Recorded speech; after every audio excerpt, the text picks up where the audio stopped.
Hi, today in front of me OPPO Reno 8T and I'll show you how to install iPhone keyboard on this device.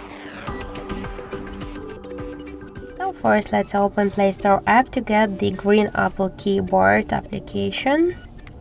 So in the search bar enter the green Apple keyboard. And now we should get this application. That's why tap to install and wait a couple of seconds. After that, tap to open the app. Click Enable in Settings and near green Apple keyboard, tap once on the switcher, click to activate and go back. Then tap to switch input methods and switch your currently keyboard to the green Apple keyboard.